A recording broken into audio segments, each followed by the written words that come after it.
Excel के अंदर shape सिर्फ डिजाइन के लिए नहीं है, ये आपके डैशबोर्ड को smart, functional and visually stunning बना सकती है। आज की इस वीडियो के अंदर मैं आपको वो सारी शेप ट्रिक्स दिखाने वाला हूं जो ज्यादातर लोग जानते ही नहीं है। अस्सलाम वालेकुम, मैं हूं आपका ट्रेनर अरसलान एंड आज से हम अपना टॉपिक शेप से स्टार्ट कर रहे हैं। ये एक वीडियो के अंदर कवर करना इम्पॉसिबल है, बट सारी इंपॉर्टेंट चीजें इंशाल्लाह कवर करने की कोशिश जरूर करूंगा एंड हाँ, इफेक्ट्स भी बनाना सिखाऊंगा। So without further ado, let's start the video.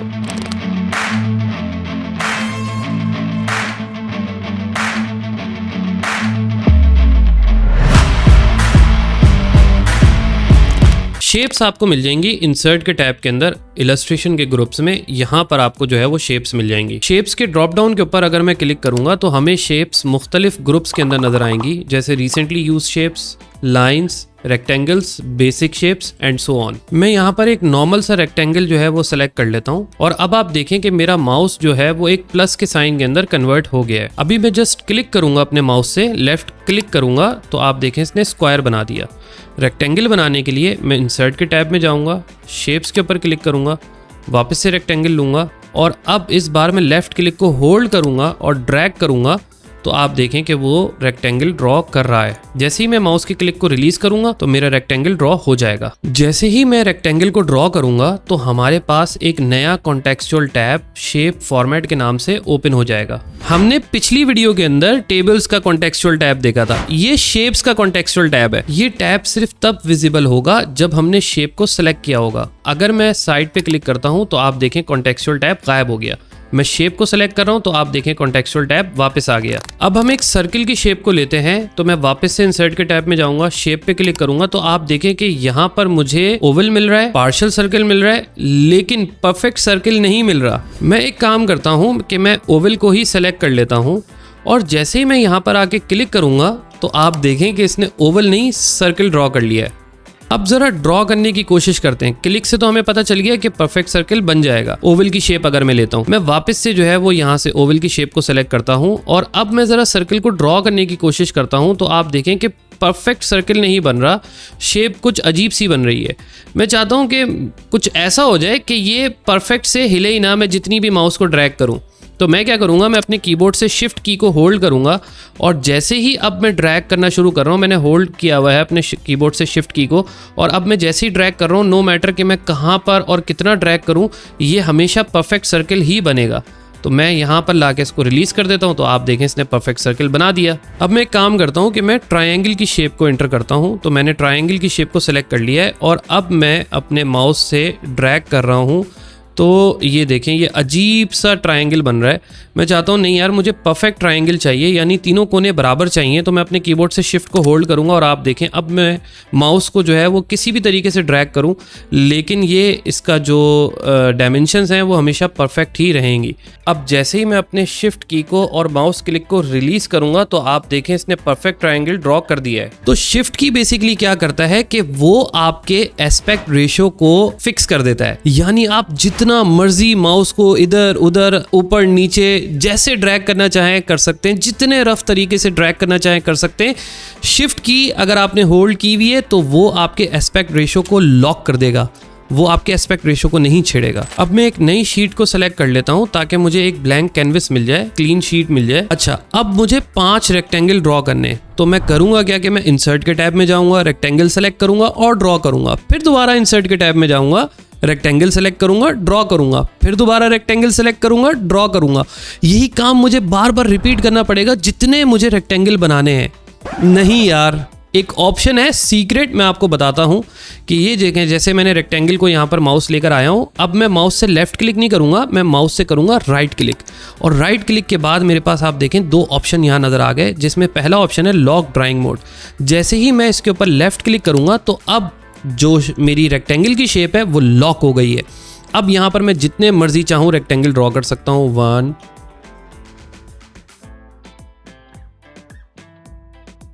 तो मैंने 10 रेक्टेंगल ड्रॉ कर लिए, लेकिन अभी मेरा ड्राइंग मोड क्योंकि लॉक है, अगर मैं कहीं पर भी क्लिक करूंगा, जैसे फॉर एग्जांपल मैं यहाँ पर एक ब्लैंक स्पेस के अंदर क्लिक करता हूं तो आप देखें इसने स्क्वायर बना दिया क्योंकि ड्राइंग मोड लॉक हुआ है। तो ड्राइंग मोड से बाहर आने के लिए मुझे अपने कीबोर्ड से एस्केप दबाना पड़ेगा, तो मैं ड्राइंग मोड से बाहर आ जाऊंगा। शेप को सिलेक्ट करने के लिए मैं अपने माउस से अगर किसी भी शेप पे क्लिक करूंगा तो मैं उसको सेलेक्ट कर लूंगा। मल्टीपल शेप्स को सेलेक्ट करने के लिए मैं अपने कीबोर्ड से कंट्रोल को होल्ड करूंगा और शेप को सेलेक्ट करूंगा तो मैं मल्टीपल शेप्स को सेलेक्ट कर पाऊंगा। और अगर मैं चाहता हूं कि मैं सारी शेप्स को एक साथ सेलेक्ट करूं तो मैं किसी भी शेप के ऊपर एक शेप को सेलेक्ट कर लूंगा। जैसे मैंने ये फर्स्ट शेप को सेलेक्ट कर लिया है और अब मैं कंट्रोल को होल्ड करके ए प्रेस करूंगा तो आप देखें कि सारी शेप सेलेक्ट हो गई।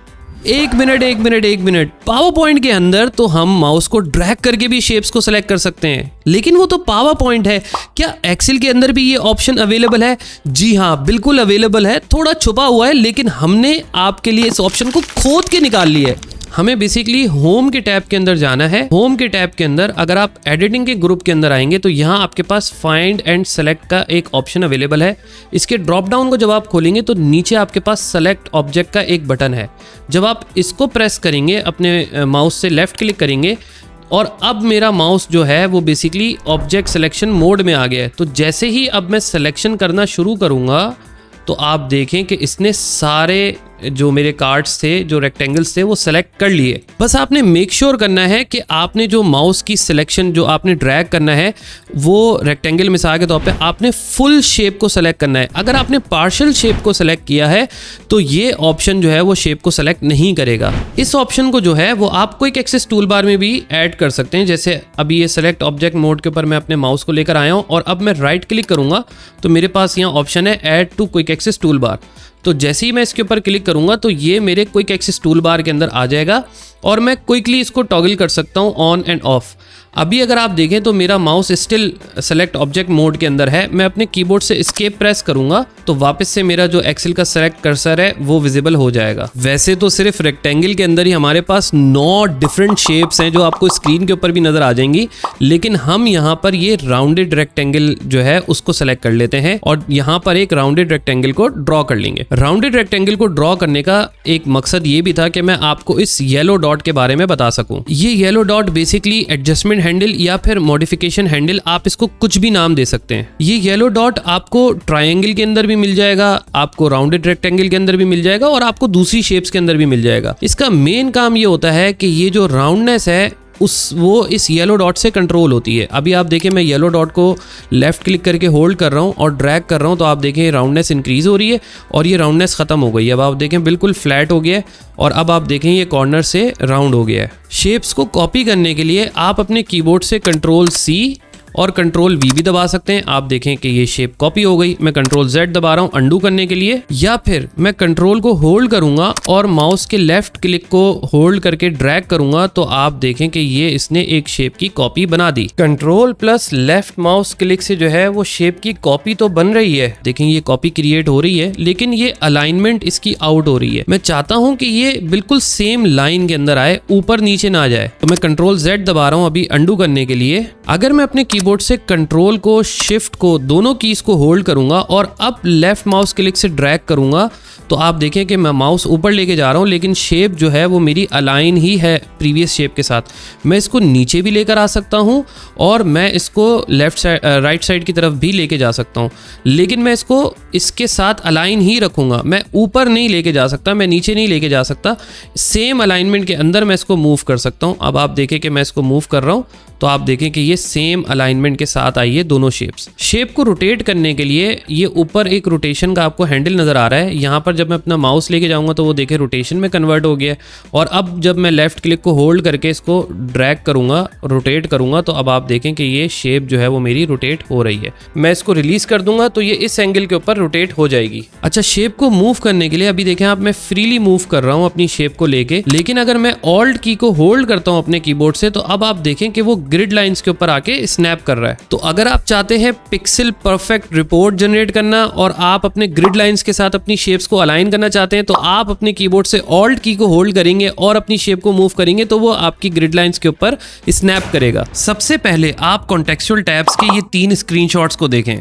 आपको ये तीनों सेम लग रहे होंगे, लेकिन ये तीनों अलग अलग चीज को रिप्रेजेंट करते हैं। पहले पे है शेप्स, दूसरे पे है टेक्स्ट बॉक्स एंड तीसरे पे है हमारा वर्ड आर्ट। शेप्स को तो हमने देख लिया कि कैसे एंटर करते हैं। वर्ड आर्ट या टेक्स्ट बॉक्स को एंटर करने के लिए आप अपने इंसर्ट के टैब के अंदर टेक्स्ट के ग्रुप में जाएंगे तो आपको ये दोनों ऑप्शंस वहां पर मिल जाएंगे। अब जब ये तीनों ऑप्शन सेम है तो माइक्रोसॉफ्ट एक्सेल के अंदर अलग अलग क्यों है? हमारी आसानी के लिए। फॉर एग्जाम्पल, अगर हमें स्टाइलिश टेक्स्ट हेडिंग लिखनी है तो हमें बार बार शेप को लेके उसको फॉर्मेट नहीं करना पड़ेगा, जैसे उसका फिल कलर खत्म करना है या फिर उसकी आउटलाइन रिमूव करनी है। अब क्योंकि ये तीनों सेम है तो अगर हम एक अच्छे से समझ लें तो इसका मतलब है हमने सबको समझ लिया। तो स्टार्ट करते हैं हम कॉन्टेक्सचुअल टैब से। सबसे पहला ऑप्शन या ग्रुप जो हमारे पास नजर आ रहा है वो है इंसर्ट शेप्स का। इसके अंदर वही इंसर्ट शेप का ऑप्शन है जो हमें इंसर्ट मेन्यू के अंदर दिया हुआ था हमारी आसानी के लिए कि हमें वापस से इंसर्ट के टैब में जाके शेप को इंसर्ट ना करना पड़े, तो इसलिए उन्होंने वो सारी शेप्स माइक्रोसॉफ्ट एक्सेल ने हमें यहाँ पर भी दी है। सेकंड ऑप्शन हमारे पास है एडिट शेप का। इसके ऊपर अगर मैं क्लिक करता हूँ तो ड्रॉप डाउन में मुझे 3 ऑप्शन नजर आ रहे हैं, change shape, edit point, reroute connector.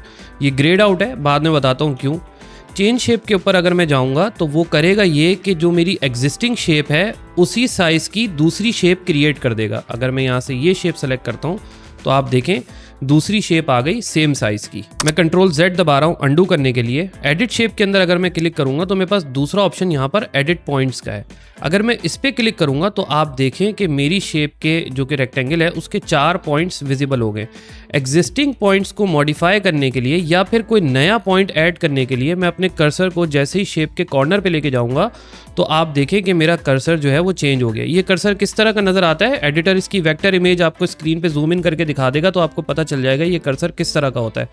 अब मैं अगर अपने माउस से लेफ्ट क्लिक को होल्ड करके ड्रैग करता हूं तो आप देखें उसने एक पॉइंट ऐड कर दिया है और अब वो मेरी शेप को मॉडिफाई कर रहा है। अगर मैं माउस के क्लिक को रिलीज करूंगा तो आप देखें मेरी शेप चेंज हो गई। यहाँ मुझे ये 2 पॉइंट्स नजर आ रहे हैं अपने कर्व को चेंज करने के लिए। अगर मैं इसको दबा के थोड़ा सा मूव करता हूँ तो आप देखें कि मेरी शेप और चेंज हो गई है। ये कुछ अजीब सी बकवास किस्म की शेप बन गई है। तो मैं कंट्रोल Z दबा रहा हूँ इसको अंडू करने के लिए। मैं 2 बार दबाऊंगा 1 2 तो मेरी शेप वापस से वैसी ही बन जाएगी। ऑल राइट, आज की वीडियो में इतना ही। रीरूट कनेक्टर इंशाल्लाह अगली वीडियो के अंदर एक्सप्लेन करूंगा। भाई टेंशन नहीं लेनी है, पूरा टैब कवर करूंगा, बहुत काम की चीज है ये। चैनल को सब्सक्राइब जरूर करें अगर आप और इसी तरह का मीनिंगफुल कंटेंट देखना चाहते हैं। लाइक के बटन को धाड़ करके दबा दें एंड कमेंट में अपना फीडबैक जरूर दो यार। मुझे, मेरी फैमिली को और मेरी टीम को अपनी दुआओं में जरूर याद रखिएगा। अल्लाह हाफिज।